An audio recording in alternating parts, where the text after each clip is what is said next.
ఈరోజు కడప ప్రెస్ క్లబ్లో press meeting పెట్టాల్సిన అవసరం ఏమొచ్చిందంటే,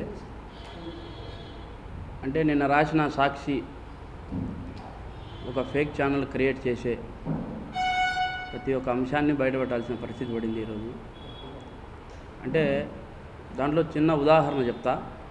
వాళ్ళు రాసింది ఫేకా నిజమా అనేది అన్నీ నమ్మాలి కదా, నమ్మాలా నమ్మకూడదు అనేది ఒక చిన్న పాయింట్ చెప్తా. ప్రస్తుతం దస్తగిరి దగ్గర ఒక బొలెరో వెహికల్ ఉంది. ఆ వెహికల్ అతను కొనుగోలు చేసి ఇప్పుడు ఉన్న పరిస్థితిలో ఒక క్యాన్వాయ్తో అతను తిరుగుతున్నాడని చెప్పి సాక్షి పత్రికలో రావడం జరిగింది. ఆ చిన్న ఉదాహరణ తీసుకుందాం, అది ఫేకా నిజమా అనేది చెప్తా.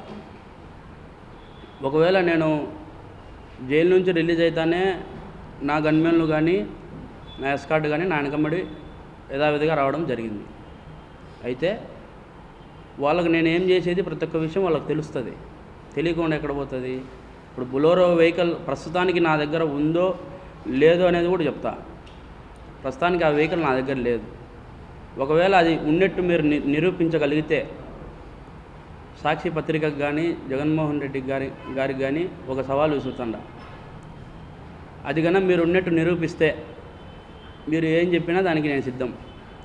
ఒకవేళ అది నిరూపించకపోలేకుంటే సాక్షి పత్రికను మూసేసి మీరు చేసిన తప్పును ఒప్పుకుంటారా జగన్మోహన్ రెడ్డి గారు అని నేను అడుగుతాడా. అది మీరు ఈరోజు కాదు రేపైనా సరే మీరు ప్రెస్ మీట్ పెట్టి దానికి సమాధానం చెప్పండి. ఇంకొకటి కూడా ఏంటంటే, నన్ను పూర్తి స్థాయిలో భయభ్రాంతులకు గురి చేసింది వైఎస్ జగన్మోహన్ రెడ్డి గారు, వైఎస్ భాస్కర్ రెడ్డి గారు, వైఎస్ అవినాష్ రెడ్డి గారు, దేవిరెడ్డి శివశంకర్ రెడ్డి గారు, మొన్న ఈ మధ్యన దేవిరెడ్డి చైతన్య రెడ్డి గారు.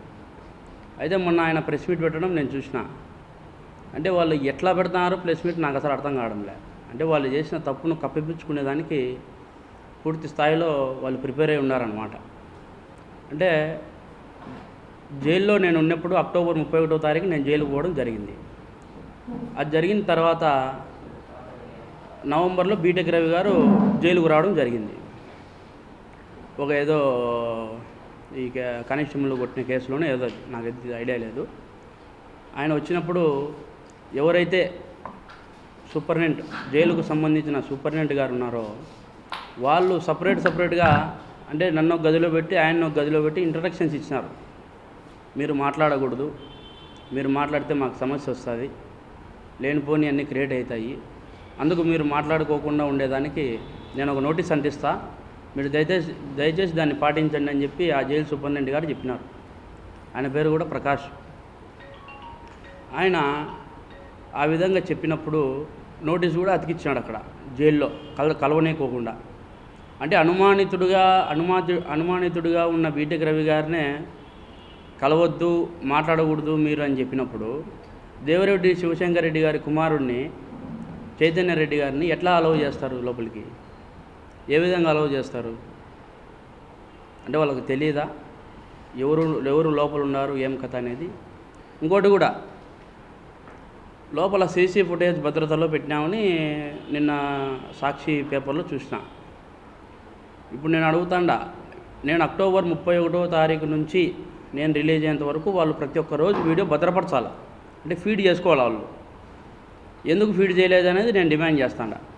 ఇంకొకటి కూడా, అది డిలేట్ అయిపోయి ఉంటుంది, 15 రోజులకు వెళ్ళిపోయి ఉంటుందని వాళ్ళు చెప్తూ ఉంటారు. మాకు అవగాహన ప్రకారం మేము వైఎస్ వివేకానంద రెడ్డి గారి కేసులో సిబిఐతో మేము ఎదుర్కొనే పరిణామాలు ఏంటంటే,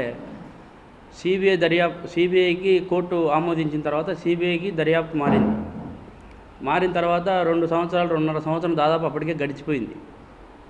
పోయిన తర్వాత అప్పటికే పూర్తి స్థాయిలో వాళ్ళు విచారణ చేసి ఎవరెవరు ఎక్కడ పోయినారు, ఎక్కడ పరిగెత్తినారు అనేది సీసీ ఫుటేజ్ తీయడం జరిగింది. దాంట్లో ఉమాశంకర్ రెడ్డి, వివేకానంద రెడ్డి గారి ఇంటి వెనకాల ఒక టైర్ షాప్ ఉంది, బ్రిడ్జ్ స్టోన్ అని టైర్ షాప్. దాని ముందర పరిగెత్తినది అది ఎప్పుడో డిలేట్ అయిపోయినది. ఆ హార్డ్ డిస్కులు కూడా కనిపించకుండా పోయినాయి. అలాంటివే బయటికి తీస్తున్నారు సిబిఐ వాళ్ళు. ఇది బయటకు తీయరు అనేది ఒక లెక్క కాదు. ఇది 100% బయటికి తీస్తారు. బయటికి తీయాలా, తీసి ఇంకా నిజస్వరూపం వీళ్ళది బయటపెట్టాలా. ఈరోజు నేను డిమాండ్ చేస్తూ ఉన్నా, ఎందుకు మీరు ఫీడ్ చేయలే. నాకు ఆఫ్టర్ ఆల్ కెమెరానే మీరు భద్రత పరచలేని వాళ్ళు నాకేం భద్రత ఇచ్చినట్టు లోపల. ఇంకొకటి కూడా, సెంట్రల్ జైలు అధికారులు ఇతను వచ్చి కలిసి వెళ్ళిన తర్వాత, చైతన్య రెడ్డి నన్ను లోపలికి వచ్చి కలిసి వెళ్ళిన తర్వాత చైతన్య రెడ్డి ఒక మాట అన్నాడు, నీ భార్యకు కూడా 41 నోటీసులు మేము ఇచ్చి పెట్టాము, దాన్ని కూడా మేము లోపలేస్తాము, చూసుకో, నీ కుటుంబాన్ని కాపాడుకుంటావో లేకుంటే మాకు సహకరిస్తావో చూసుకో అని చెప్పి ఒక మాట చెప్పడం జరిగింది. అంటే ఆయన అనే మాట ఏమని, అతను 10-15 సార్లు కోర్టుకు పోయినాడు కదా, జడ్జి గారి ముందర ఎందుకు చెప్పలే అనే పాయింట్ అతను రైట్ చేసినాడు. దానికి జవాబు చెప్తా. ఇప్పుడు నేను కోర్టుకు పోతా, జడ్జి గారి ముందర చెప్తా, చెప్పిన తర్వాత ఆ తర్వాత జరిగే పరిణామాలు నేను ఎదుర్కోవాలి కదా. అంటే నేను బయట ఉండి మాట్లాడడం వేరు, నా భార్య ఒక్కతే నా బెయిల్ కోసం తిరిగే పరిస్థితి, ఎవరు కూడా నాకు సపోర్ట్ చేయలే. నా భార్య పస్తులో అస్తులో ఉండి పూర్తి స్థాయిలో తిరిగి అంతా ఇబ్బందులు పడే పరిస్థితి. ఆ పాపకు ఆల్రెడీ 41 నోటీసులు కూడా ఇచ్చి పెట్టినారు. ఎప్పుడెప్పుడు అరెస్ట్ చేయాలా, దస్తగిరిని ఏ దానికి అరెస్ట్ చేయాలా, ఏం కథ అనేది. దానికి 41 నోటీసులు ఎందుకు ఇచ్చి పెట్టినారో కూడా దానికి జవాబు చెప్తా.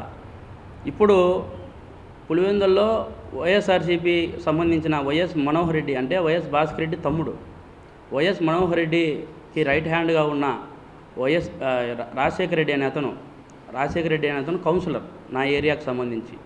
అతను నా భార్య దగ్గరికి పోయి, నీ భర్తను జైల్లోనే చంపేస్తాము, చూసుకో, నీ భర్త ఇబ్బంది పడకుండా ఉండాలంటే మేము డబ్బులు ఇస్తాము, దానికి లొంగండి, మీకు కావాలంటే ఓఎస్డీ ఆఫీస్లో 20 కోట్ల రూపాయలు డబ్బు. సమస్య లేని ఇల్లు ఉండదు, పరిష్కారం లేని సమస్య ఉండదు. బంధాలు గొప్పవి, బాధలు చిన్నవి. మీ సమస్యని మేము పరిష్కరిస్తాం. రండి, మాట్లాడుకుందాం.